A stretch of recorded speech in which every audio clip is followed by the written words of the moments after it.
mabulan, bakla ang ginapasibagan. Kung maglino, bakla man ang ginapasibagan.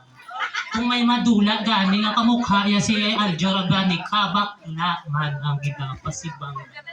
Pero wala akong labot kung ano man ang hambalon ninyo sa amon. Basta nagapati ako,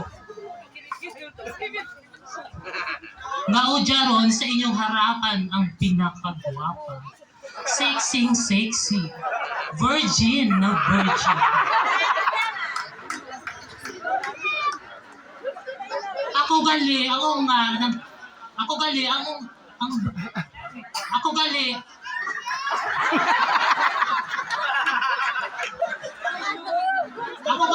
nga sang babae nga minsan nang ninyoging kahadlokan. Ako gali si Maria Labok Junior.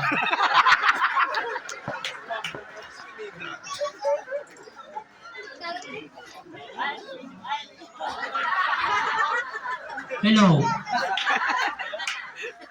Ako po ang naghalin kung di may barko nga bulawan at bulalakaw nga nagaruparan. Hindurokat!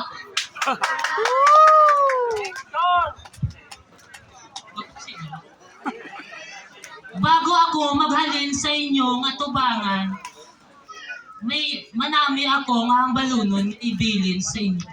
Hindi lang isa, kundi duha, 3 gid. Una, kung makakita ka mo itlog na kulay puti, itlog kang manok ina. At kung makakita ka mo itlog na batik-batik, itlog kang pugo ina.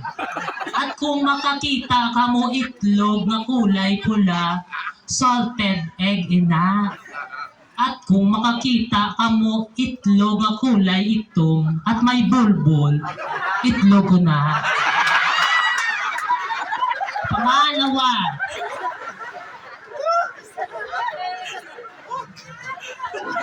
kung makakita ka mo manog nga kulay itong palagiwhi, malas ko ina. At kung makakita ka manog nga kulay puti, palapiti, himas-himasa, kay swerte ko no ina. At kung makakita ka manog nga color brown, mga agi, luhod, pagkaon nato ina. Pangatlo, sa mga kalalakihan dyan, kaysa mamang babae kayo, mamakla na lang kayo. Pag nang babae kayo, gagastos kayo. Pag naging kayo, gagastos kayo. Pag naging asawa mo, gagastos ka. Sa bakla po, simple lang. Unat pa, tirik mata, pagising mo, may 200 ka na, may HIV ka pa. Good evening. Ayan, huwag naman